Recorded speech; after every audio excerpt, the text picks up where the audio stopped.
ಪ್ರಜಾಧ್ವನಿ ಯಾತ್ರೆಯ ಅಂಗವಾಗಿ ಮಂಗಳೂರಿನಲ್ಲಿ ಏರ್ಪಡಿಸಿದ ಸಮಾವೇಶದಲ್ಲಿ ಮಾತನಾಡಿದ ಸಿದ್ದರಾಮಯ್ಯ, ಬಿಜೆಪಿಯ ಆಡಳಿತಾವಧಿಯಲ್ಲಿ ರಾಜ್ಯವು ಆರ್ಥಿಕವಾಗಿ ಸಂಪೂರ್ಣ ದಿವಾಳಿಯಾಗಿದೆ. ಅವರ ಬಳಿ ಅಭಿವೃದ್ಧಿಯ ವಿಚಾರಗಳಿಲ್ಲ. ಹಾಗಾಗಿ ಜಾತಿ ಧರ್ಮದ ಆಧಾರದಲ್ಲಿ ಯುವಕರನ್ನು ಎತ್ತಿಕಟ್ಟಿ ಅವರನ್ನು ದಾರಿ ತಪ್ಪಿಸುವ ಕೆಲಸವನ್ನು ಮಾಡುತ್ತಿದ್ದಾರೆ. ನನ್ನನ್ನು ಹಿಂದೂ ವಿರೋಧಿ ಎಂದು ಬ್ರ್ಯಾಂಡ್ ಮಾಡಲಾಗುತ್ತಿದೆ. ಆರ್ಎಸ್ಎಸ್ ಪ್ರಕಾರ ಮಹಾತ್ಮ ಗಾಂಧಿ ಹಿಂದುವಲ್ಲ, ಅವರನ್ನ ಕೊಂದ ಗೂಡ್ಸೆ ಹಿಂದೂ. ಜವಾಹರ್ಲಾಲ್ ನೆಹರು, ಅಂಬೇಡ್ಕರ್ ಇವರೆಲ್ಲ ಹಿಂದುವಲ್ಲ. ಪ್ರಧಾನಿ ನರೇಂದ್ರ ಮೋದಿ ಮಾತ್ರ ಹಿಂದುವಾ ಎಂದು ಆಕ್ರೋಶ ವ್ಯಕ್ತಪಡಿಸಿದರು.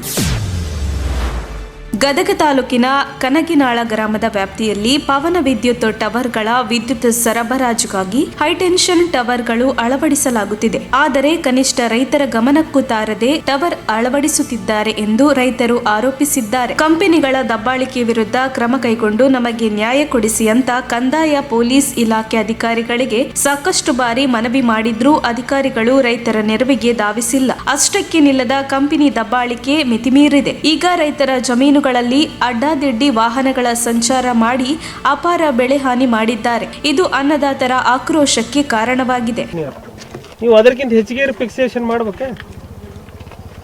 ಹೋಲಿ ಎಲ್ಲ ಬಿಟ್ಬಿಡ್ರಿ. ಈಗ ನನ್ನ ಹೊಲದಾಗ ನೀವು ಹಾಕ್ರಿ ಅಂತೇಳಿ ಒಬ್ಬ ರೈತನರ ರೈಟಿಂಗ್.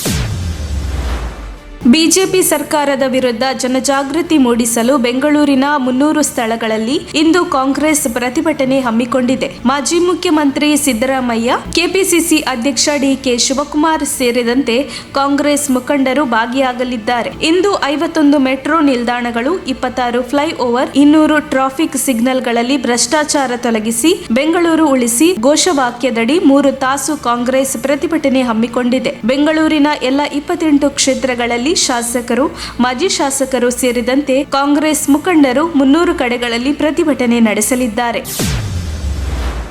ಬೆಂಗಳೂರು ನಗರದಲ್ಲಿ ಅಕ್ರಮವಾಗಿ ನೆಲೆಸಿದ್ದ ಪಾಕಿಸ್ತಾನದ 19 ವರ್ಷದ ಇಕ್ರಾ ಜೀವನಿ ಎಂಬ ಮಹಿಳೆಯನ್ನ ಬೆಳ್ಳಂದೂರು ಪೊಲೀಸರು ಬಂಧಿಸಿದ್ದಾರೆ. ಯುಪಿ ನಿವಾಸಿ ಮುಲಾಯಂ ಸಿಂಗ್ ಜೊತೆಗೆ ಮದುವೆ ಆಗಿದ್ದ ಇಕ್ರಾ ಸರ್ಜಾಪುರ ರಸ್ತೆಯ ಜುನ್ನಸಂದ್ರದಲ್ಲಿ ಪತಿ ಜೊತೆ ನೆಲೆಸಿದ್ದಳು. ಸದ್ಯ ಪೊಲೀಸರು ಪಾಕ್ ಮಹಿಳೆ ಇಕ್ರಾ ಜೀವನಿ, ಮುಲಾಯಂ ಸಿಂಗ್ ಇಬ್ಬರನ್ನು ಬಂಧಿಸಿದ್ದಾರೆ. ವಿಚಾರಣೆಯ ವೇಳೆ ರಾವಾ ಯಾದವ್ ಎಂದು ಹೆಸರು ಬದಲಿಸಿ ಪಾಸ್ಪೋರ್ಟ್ಗೆ ಅರ್ಜಿ ಹಾಕಿರುವ ವಿಷಯ ಬಹಿರಂಗವಾಗಿದೆ. ಸದ್ಯ ಇಕ್ರಾಳನ್ನ ಮಹಿಳಾ ಪುನರ್ವಸತಿ ಕೇಂದ್ರದಲ್ಲಿ ಇರಿಸಲಾಗಿದೆ.